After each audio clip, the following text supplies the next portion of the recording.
तो ये बात है 31 जनवरी 2021 की। रात को 12 बजे एक आदमी इंस्टाग्राम के ऊपर लाइव स्ट्रीम ऑन करता है और चंद ही मिनटों में उसकी लाइव स्ट्रीम जो है वो फ़ौरन से शेयर होना स्टार्ट हो जाती है।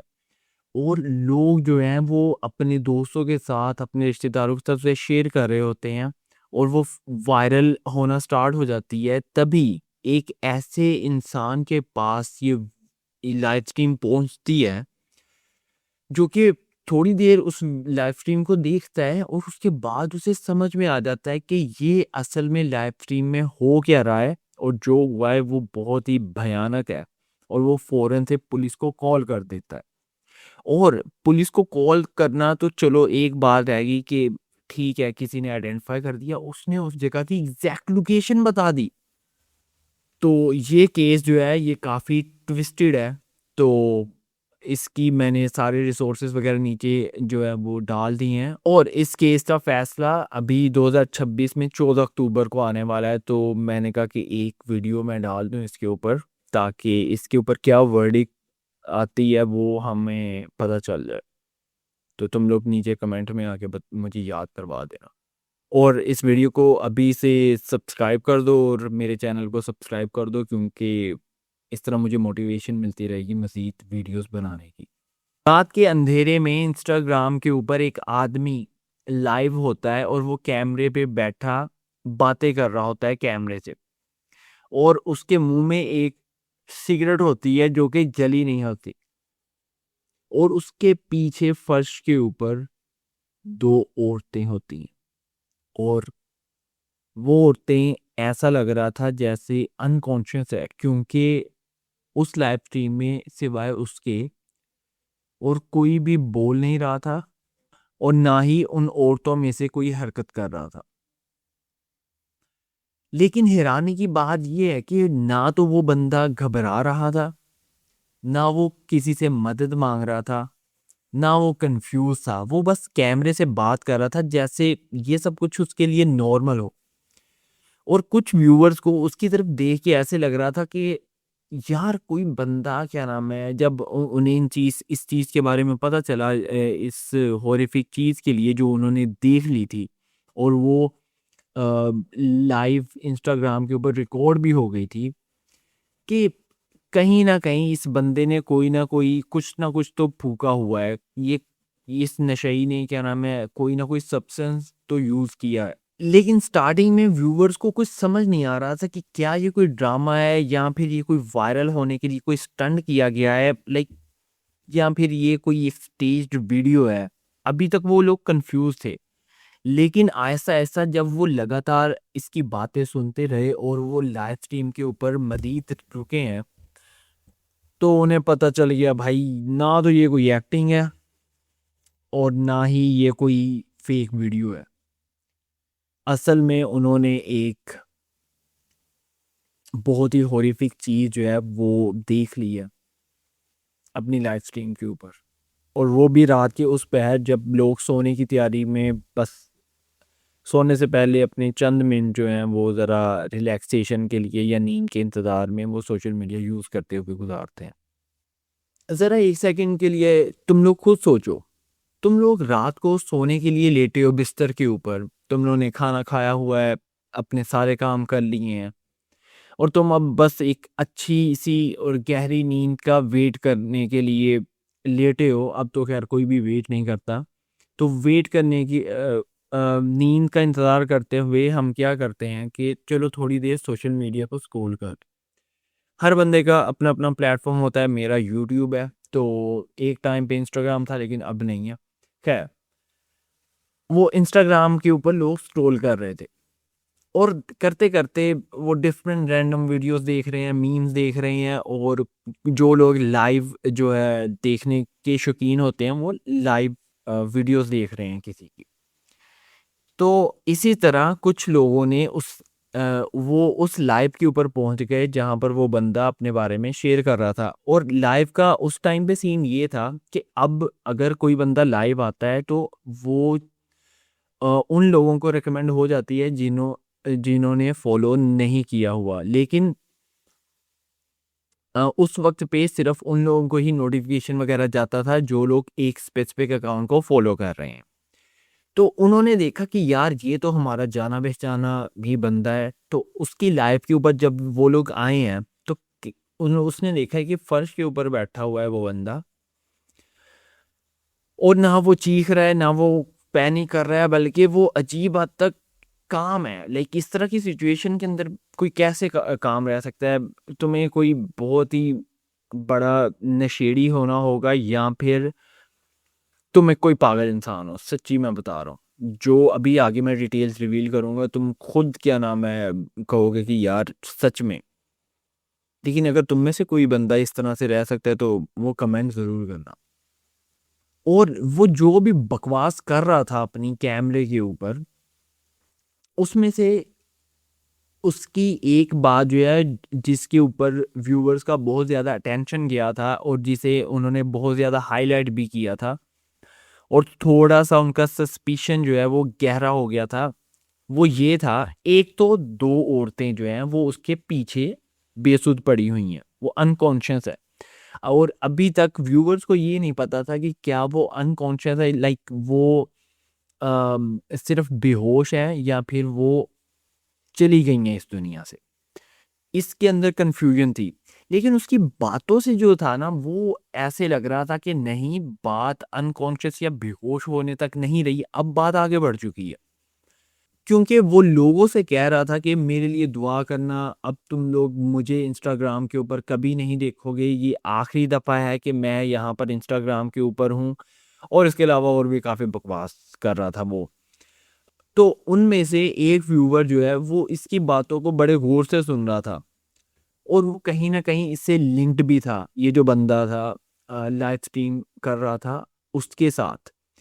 तो उसने उसके अल्फ़ाज़ के ऊपर गौर किया, उससे भी ये ज़रा अनसेटलिंग सा लगा था।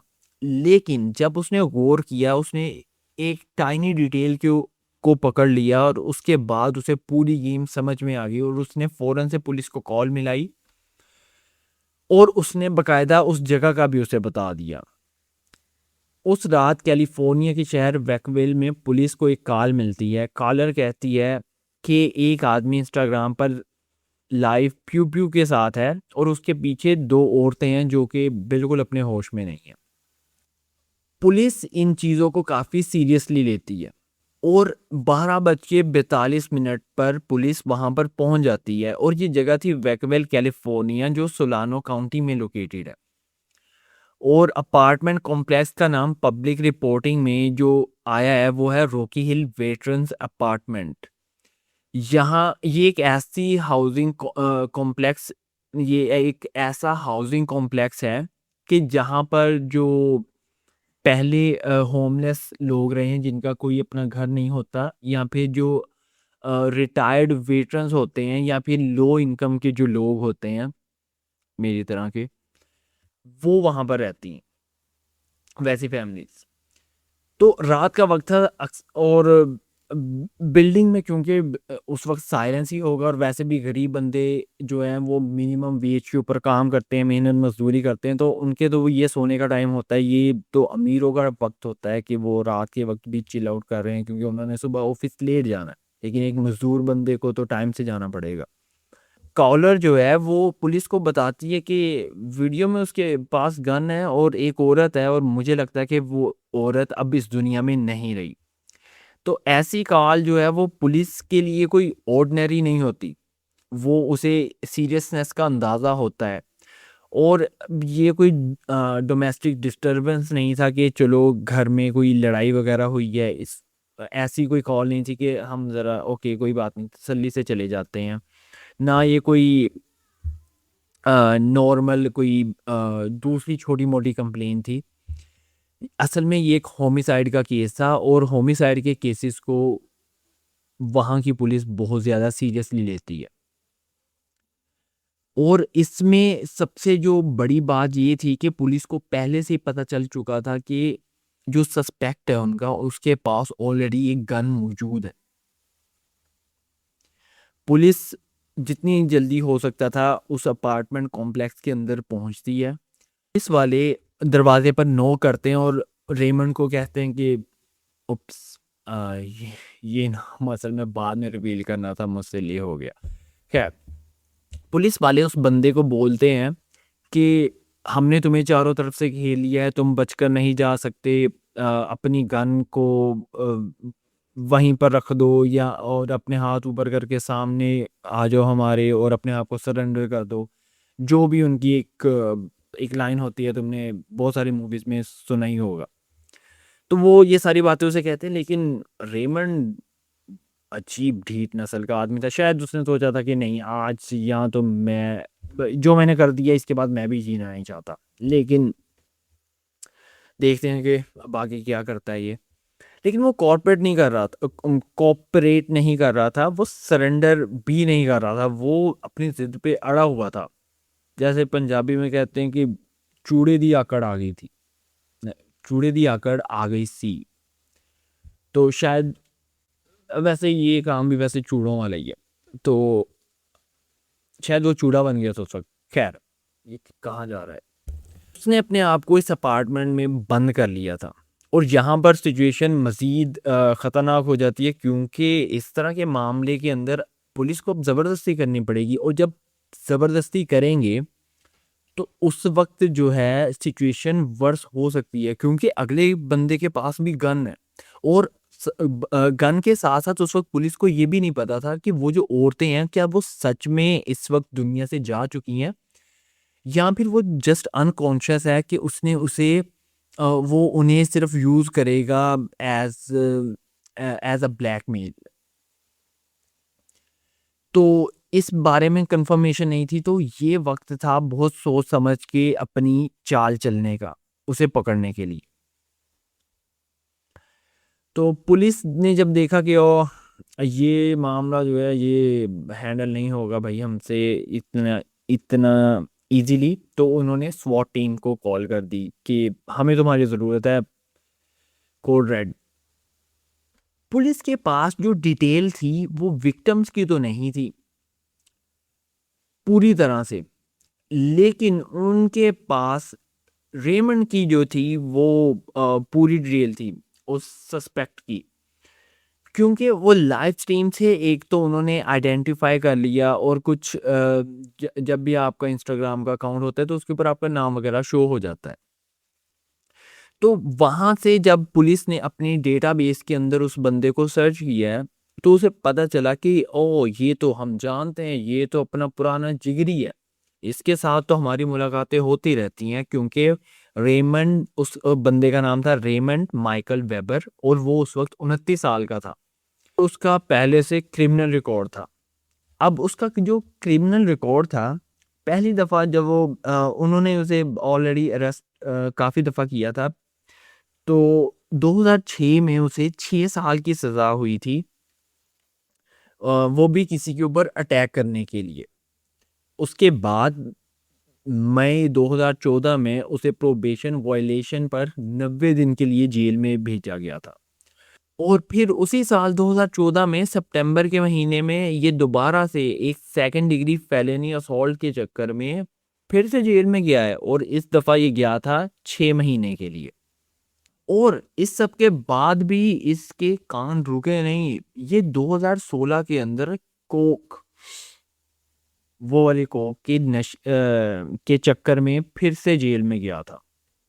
और जैसे ही पुलिस को इसके बैकग्राउंड के बारे में पता चला है, वो तो भाई एक दफ़ा टेंशन में आ गए कि ये कोई आम बंदा, कोई आम लफंगा या कोई अ, कोई गली का दादा या बीड़ू वगैरह नहीं है, ये तो असल में एक क्रिमिनल है। और रेमंड के बारे में एक ये भी बात है कि वो असल में पहले फौजी रह चुका है।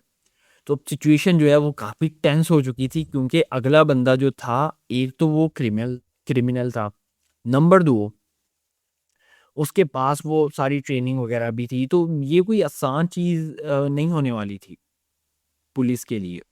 और जो एक और चीज़ थी जो कि काफ़ी ज़्यादा डिस्टर्बिंग थी उस टाइम पुलिस के लिए, वो ये था कि हर एक चीज़ इंस्टाग्राम के ऊपर लाइव हो चुकी थी और लोगों ने उसे देख लिया था।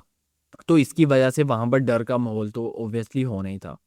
और इस दौरान वो लगातार अपनी लाइव स्ट्रीम को ऑन किए हुए था और वो लाइव स्ट्रीम पे अपनी प्यू प्यू को कैमरे की तरफ इस तरह उसकी तरफ पॉइंट कर रहा था और वो कह रहा था कि कुछ लोग उसे मरवाना चाहते हैं और वो अपने भाई का भी जिक्र कर रहा था जो कि एक लोकल रैपर है, उसका नाम था उजे मार्कस।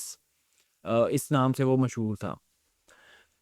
तो वो एक और आदमी का भी नाम लेता है और वो बार बार यही रिपीट कर रहा था, उन्होंने मुझे सेटअप किया था, वो उन्होंने ये जाल बिछाया मेरे लिए और लोग मुझे मरवाना चाहते हैं, मैं बहुत खतरे में हूँ, बहुत सारे लोगों से मुझे खतरा है और अब देखो ये क्या करवा दिया उन्होंने। मैं ये करना नहीं चाहता था लेकिन अब इस सिचुएशन से क्या नाम है मुझे भी दो चार होना पड़ रहा है। पुलिस को जो रिपोर्ट मिली थी, जिस बंदे ने कॉल की थी पुलिस को, जिसने उन्हें इस बारे में बताया था और स्पेशली बताना इम्पोर्टेंट नहीं था, मेन जो चीज़ इम्पोर्टेंट थी वो थी जगह। तो जिस जगह का वो बताया था उस कॉलर ने, पुलिस ने जब उससे राब्ता किया तो उसने बोला कि मैं आइडेंटिफाई करती हूँ क्योंकि उसकी एक विक्टिम, दो औरतों में से एक औरत का नाम था सवेना थीबर्ट और रिपोर्ट्स के मुताबिक उसकी उम्र 26 से 27 साल की थी। और जो सवेना थी वो ऊटा में रहती थी लेकिन वो अभी रिसेंटली यहाँ पर मूव की थी और उसका 4 साल का एक बेटा भी था और वो फेडेक्स में काम करती थी, फेडेक्स कोरियर कंपनी में। और वो बहुत स्मार्ट, केयरिंग और ज़रा स्ट्रॉन्ग, अपनी मेंटली स्ट्रॉन्ग औरत थी वो। और वो बहुत ही डेडिकेटेड थी और उसे सिर्फ 3 चीज़ों में इंटरेस्ट था, अपने काम में, अपने बेटे में और अपनी लाइफ को एंजॉय करने में। और ये उसी जगह पर रहती थी जहाँ पर इस वक़्त ये सारा कुछ हो रहा है। और जिसने भी पुलिस को कॉल की थी, उसने ये कन्फर्म किया था कि वहाँ पर एक औरत जो है वो तो अब ख़त्म हो चुकी है। उसके अंदाज़े में उसने ये एक तरह से 100% श्योरिटी के साथ कहा था। तो जब उससे पूछा गया कि तुम इतनी श्योर क्यों हो? तो उसने बताया क्योंकि मैं उसकी माँ हूँ। और उसका नाम था एनिया टेलर थीबर्ज। उसने बताया कि मीडिया से बात करते हुए कि मुझे अपनी बेटी बहुत क्या नाम है, मैं उसे मेरा बहुत ही ज़्यादा प्यार था। काश कि मैं उसे एक दफ़ा अपने गले से लगा सकती। तो अब सवाल ये आता है कि रेमंड ये ऐसी बकवास क्यों कर रहा था कि ये मुझे सेटअप करना चाहते हैं या ये अब देखो तुम लोगों ने मुझसे ये क्या करवा दिया है और ब्ला ब्ला ब्ला। असल में सवेना और रेमंड एक रिलेशनशिप में थे और ये जो बेटा था वो असल में रेमंड का ही था, सवाना से। वो डिटेल्स सवाना की माँ ने अपनी पुलिस रिपोर्ट में बताई है। उसके मुताबिक एक हफ्ता पहले सवाना ने अपनी माँ को कॉल की और उसे अपनी रिंग दिखाई जो कि रेमंड ने उसे दी थी और ये पूरा इशारा था कि वो इंगेजमेंट कर चुकी है रेमंड के साथ। और उसने ये बड़ी खुशी से अपनी माँ को ये बात बताई लेकिन उसकी माँ ये अंगूठी देखकर खुश नहीं हुई। नॉर्मली एक माँ जो है वो अपने बेटे या बेटी की इस तरह की इतनी बड़ी खुशी को देखकर वो खुद भी खुश हो जाती है, लेकिन इसके केस में ऐसा नहीं था क्योंकि वो नहीं चाहती थी कि मेरी बेटी जो है वो इसके साथ इंगेज करे, इसके साथ अपनी ज़िंदगी बिताए और इवन कि वो इसके साथ किसी भी तरह के रिलेशनशिप में रहे। वो तो इवन कि इसकी गर्लफ्रेंड और इसके बॉयफ्रेंड होने में भी इसके खिलाफ थी। लेकिन उसने इस बात का इज़हार अपनी बेटी से उस वक़्त नहीं किया क्योंकि उस वक़्त वो इसकी इस एक्साइटमेंट को तबाह नहीं करना चाहती थी। वो बस दूर से देख सकती थी और दुआ कर सकती थी। लेकिन उसने उसे फिर भी एक दफ़ा माँ होने के नाते समझाया ज़रूर था। क्योंकि रेमंड का जो पास था वो सवेना की माँ से कुछ दूर नहीं था क्योंकि वो जानती थी कि ये कितनी दफ़ा अरेस्ट हो चुका है और ये किस तरह से इसकी बेटी को मैनिपुलेट करता था, उसे तंग करता था, उसे मेंटली तौर पे हर टाइम वो डिस्टर्ब रहती थी, लेकिन वो फिर भी किसी न किसी आस के ऊपर, एक आस के ऊपर कि अब ये सुधर जाएगा, अब ये सुधर जाएगा, लेकिन वो बिल्कुल भी नहीं सुधर रहा था। तो उसकी माँ ने उसे हमेशा एडवाइस किया था कि बेटा बस छोड़ो, दफ़ा करो, इस नशेड़ी को छोड़ो, ये इसका कोई पता नहीं है, ये क्या करेगा, कोई भी आके इसे कभी भी मार सकता है। और जिस तरह का इसकी लाइफ चॉइसेस हैं, ये मुझे नहीं लगता कि ये तुम्हें कभी स्टेबिलिटी ला सकेगा। कि एक बंदा है, वो अचानक, उसका कोई पता नहीं है कौन से कांड के अंदर पुलिस उसे पकड़ के जेल में ले जाए, तो इस तरह के बंदे से क्या ही ताल्लुक रखना। लेकिन सवेना जो है वो ये हर दफ़ा उसे मैनिपुलेट कर देता था और वो बेचारी हो भी जाती थी। और इसी बात के ऊपर जो लाइव स्ट्रीम के व्यूअर्स हैं, उन्होंने इस बात का अंदाज़ा लगाया कि शायद रेमंड को शक हुआ था कि सवेना जो है वो किसी के साथ इन्वॉल्व है इसे पकड़ाने में। यानी कि वो इसके दुश्मनों के साथ मिल चुकी है। लेकिन असल में वो ऐसा क्यों ही करेगी? वो एक तो अपना शहर छोड़ के इसके साथ मूव इन हो गई है और उसका 4 साल का बेटा है, वो किसी न किसी तरह गुज़ारा कर रही है। लेकिन जब अकल के ऊपर पर्दा पड़ जाए तो कुछ कह नहीं सकते। तो जब पुलिस ने इसकी इन्वेस्टिगेशन मज़ीद स्टार्ट की तो उसमें रेमंड के भाई का भी नाम आया। अब रेमंड का जो भाई था उसका नाम था एंटोनी वेबर।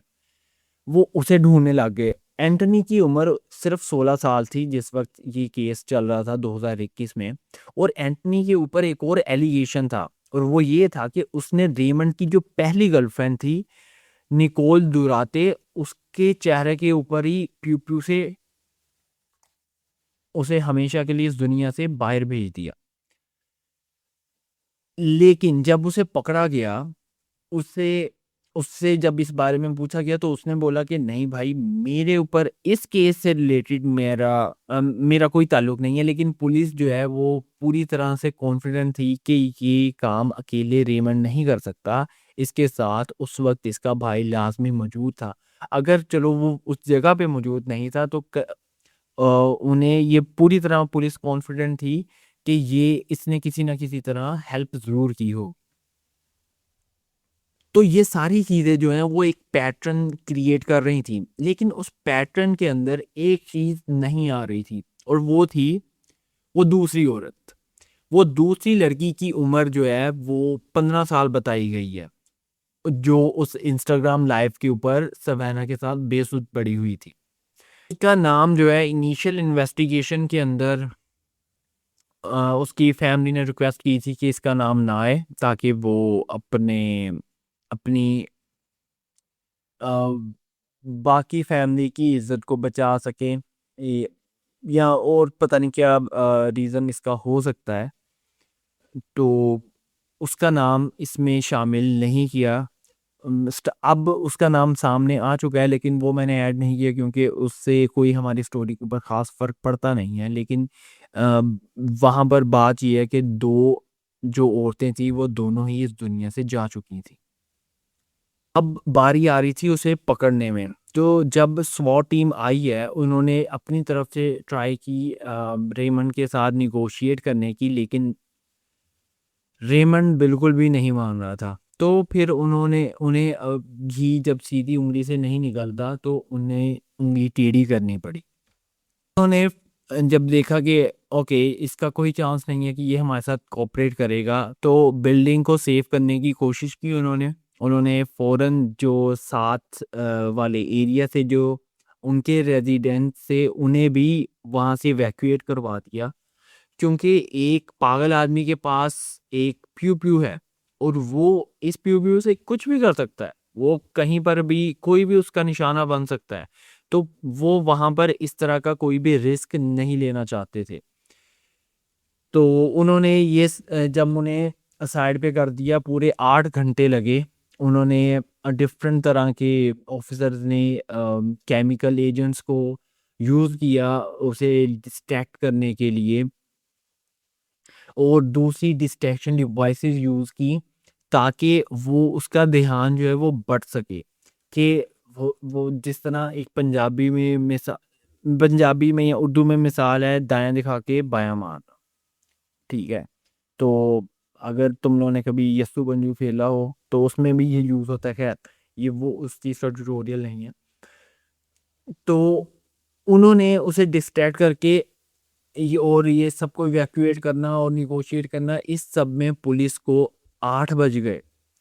तो सुबह के 8 बजकर 32 मिनट पे रेमंड माइकल वेबर को कस्टडी में ले लिया गया और ये स्टैंड ऑफ खत्म हुआ।